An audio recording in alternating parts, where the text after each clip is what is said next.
சபையோர் அனைவருக்கும் வணக்கம். நான் திருப்பத்தூர்ல இருந்து வந்து எம் கந்தசாமி பேசுறேன். ஒரு சின்ன விண்ணப்பமா இருக்கலாம் உங்களுக்கு. இந்து மதத்துக்கும் முஸ்லீம் மதத்திற்கும் ஒரு சில வேறுபாடுகள் இருக்கு. அதே சமயத்தில் ஒற்றுமைகளும் இருக்கு. ஒற்றுமையில் இருக்கு வேறுபாடு என்பது சொல்றதுல இந்து மதத்தில் உள்ளவங்க சிலை வழிபாடு சொல்றாங்க. ஆனா இஸ்லாம்ல சிலை வழிபாடு கிடையாதுன்னு சொல்றீங்க. ஆனா ஹபத்துல்லா என்பது இறைவனால் இறக்கப்பட்ட கல், அதை வச்சு வழிபடுறீங்க. ஆகவே இந்து மதமும் கிறிஸ்தவ முஸ்லீம் மதமும் அதுல ஒன்றுபடுது. ஆனா நீங்க இல்லை அப்படிங்கிறீங்க. இறைவனால் இறக்கப்பட்ட கல், நீங்க கல்லா வழிபடுறீங்க, நாங்க சிலையா வழிபடுறோம். இது சம்பந்தமா சற்று விளக்கம். அதாவது காபா என்ற மக்காவில் ஒரு ஆலயம் இருக்கு, காபான்னு சொல்லி. அந்த ஆலயத்திற்கு போய் முஸ்லிம்கள் வழிபடுறாங்க. சகோதரர் கேட்கிற கேள்வி என்னன்னு கேட்டா, நீங்க உருவ வழிபாடு சிலை வழிபாடு இல்லைங்கிறீங்க, இந்துக்களாகிய நாங்கள் சிலை வழிபாடு இருக்குங்கிறோம். இல்லைன்னு சொல்லக்கூடிய நீங்க காபாங்கிற ஒரு கல்லை தான் போய் என்ன செய்றீங்க, வழிபடுறீங்க. அப்ப உங்கள்கிட்டயும் ஒரு வகையில அந்த சிலை வழிபாடு இருக்கத்தானே செய்யுது அப்படின்னு சகோதரர் கேட்கிறாரு. அதாவது காபாவுல போய் வழிபடுறது வேற, காபாவை வழிபடுவது வேற. நாங்கள் போய் அந்த இடத்துல போய் வழிபடுறோம். ஒரு பள்ளிவாசல்ல போய் வழிபட்டோம்னு சொன்னா பள்ளிவாசலை வழிபடல, வழிபாடு இடம் பள்ளிவாசல், பள்ளிவாசல்ல இறைவனை வழிபடுறோம். இப்ப தொழுகை நேரம் வந்துருச்சுன்னா இங்க கூட வழிபடுவோம். தொழுகை நேரம் வந்துருச்சுன்னா இந்த இடத்திலிருந்து கடவுளை நாங்கள் வழிபடுவோம். இந்த இடத்துல இருந்து வழிபடுறதுனால இந்த இடத்தை வழிபட்டோம் நம்ம எடுத்துக்க கூடாது, ஏதாவது ஒரு இடத்துல இருந்து தான் வழிபடணும். அதனால காபாவை கடவுள்னு நாங்க நினைக்கல. காபா என்ற கல்லு எங்களுக்கு வறுமையை போக்கும், எங்களுக்கு செல்வத்தை தரும், நாங்கள் பேசுறதை அறிந்து கொள்ளணும், அப்படி நாங்க நம்ப கூடாது. அதாவது முதல்ல கட்டப்பட்ட ஆலயம் காபா என்று நாங்கள் நம்புறோம். முஸ்லிம்களாக எங்க நம்பிக்கைப்படி கடவுளை வணங்குவதற்காக உலகத்திலேயே முதலில் எழுப்பப்பட்ட ஆலயம் காபா. முதல்ல எழுப்பப்பட்ட ஆலயத்தில் போய் ஒரு தடவை கடவுளை வழிபட்டுட்டு வா, இதுதான் கட்டளையே தவிர அது கடவுள் கிடையாது. அது ஒரு கல். இப்போ நாங்க தெளிவா சொல்றோம். ஆனா சிலை வழிபாடு செய்யக்கூடிய நீங்க இது ஒரு சாதாரண கல்லுன்னு சொல்ல முடியாது. இப்ப நாம காபா இப்ப சொல்றோம், காபா ஒரு கல், அதுக்கு ஒரு சக்தியும் கிடையாது, அது நாங்க பேசுறது விளங்காது, எங்களுக்கு எதுவுமே செய்யாது, இப்படி நாங்க சொல்றோம்ல, சொன்ன வழிபடலன்னு அர்த்தம். இப்படி கடவுள்னு நினைத்தவர்களால் சொல்ல முடியாது. நாங்க கடவுள் நினைச்சிருந்தோம்னு சொன்னா அதைத்தான் நாங்க வழிபடுறோம்னு சொன்னா இந்த மாதிரி தெளிவாக நாங்க சொல்ல முடியாது. அப்ப உமர் என்ற ஒரு இரண்டாவது ஜனாதிபதி, நபிகள் நாயகத்துக்கு அடுத்து அபூபக்கர் ஆட்சிக்கு வர்றாரு, அவருக்கு அடுத்து உமர்னு வர்றாரு.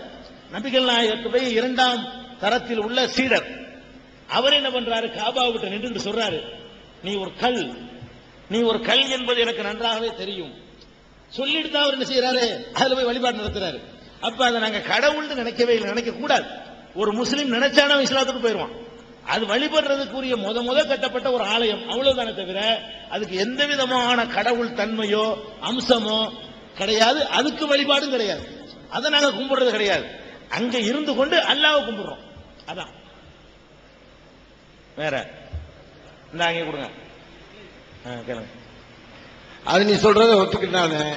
அந்த இந்தியாவில் இருக்கிறவங்க மேற்கு நோக்கி தொழுகிறீங்க, அதே மாதிரி ஒவ்வொரு நாட்டுக்காரங்களும் ஒரு ரவுண்டா இருந்து அந்த காபா கல்லை நோக்கி தானே தொழுகிறீங்க.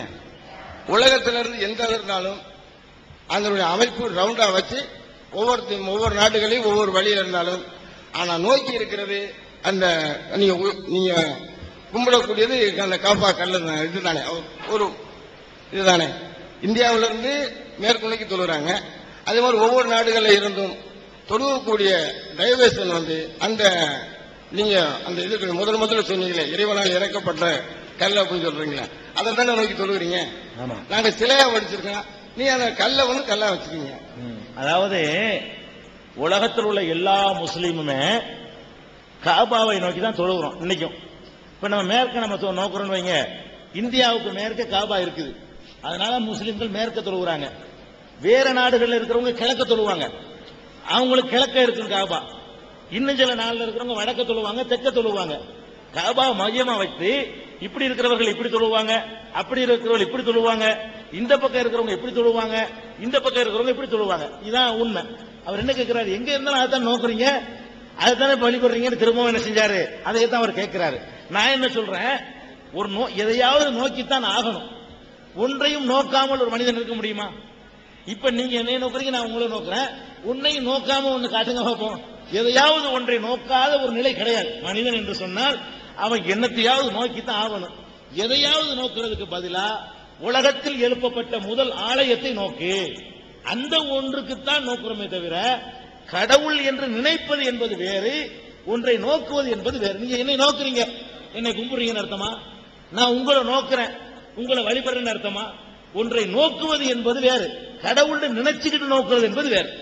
இப்ப சிலை வழிபாடு நடத்தும் போது அதை கடவுள் நினைச்சுக்கிட்டு தான் நம்ம என்ன செய்யறோம், பண்றோம். அவரை காணிக்க செலுத்துறோம், நம்ம குறையை தீக்குவார் நினைக்கிறோம். அப்படி நினைக்கிறது அந்த மாதிரி நம்பிக்கை. அதை நான் விமர்சிக்க வரல. முஸ்லீம்கள் நாங்க அப்படி செய்யறது இல்ல. காபாவை நோக்கினாலும் காபா என்பது ஒரு யூனிஃபார்முக்காகத்தான். எல்லாம் ஒரே ஒரு பள்ளிவாசல போய் நின்றுகிட்டு ஒருத்தர் இப்படி இருந்தாருன்னா அசிங்கமா இருக்கும். ஒரு யூனிஃபார்ம், ஒரு ஒழுங்கு வரணும்னு சொன்னா எதையாவது ஒரு பக்கத்தை நோக்கி தான் ஆகணும். அப்படி மேல இருந்து ஆகாயத்திலிருந்து பார்த்தா அந்த ரவுண்டா அந்த காட்சி இருக்கும், தொடக்கூடிய காட்சி. அதுக்காக வேண்டிதான் நோக்குறமே தவிர நோக்கிறது உண்மை ஆள வழிபடல. ஒரு திசை வேணும், ஏதாவது ஒரு பக்கம் தான் நோக்க முடியும். ஒரே பக்கமா திரும்பினால் ஒரு ஒருமைப்பாடு கிடைக்கும், ஒரு யூனிட் கிடைக்கும், ஒரு ஒழுங்கு கிடைக்கும். அதுக்குத்தானே தவிர இப்போ அடிச்சு சொல்றோம் அது எல்லாரும் நாங்க நோக்கினாலும் அது கடவுள் இல்ல, அதுக்கு ஒரு சக்தியும் இல்ல, அது எங்களுக்கு ஒண்ணுமே செய்ய முடியாது.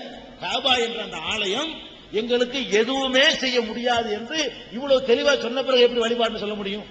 இவ்வளவு தெளிவா அறிவிக்கிறவங்க எல்லாரும் சொல்லுவாங்களே, எல்லா முஸ்லீமும் சொல்லுவாங்க அது ஒரு கடவுள் இல்ல, அதுக்கு ஒரு சக்தியும் இல்ல, அதை நோக்குமாறு கடவுள் கட்டளை இட்டு இருக்கிறார், அதனால நோக்குறோம், அவ்வளவுதான். அதுக்கு ஒண்ணும் கிடையாது.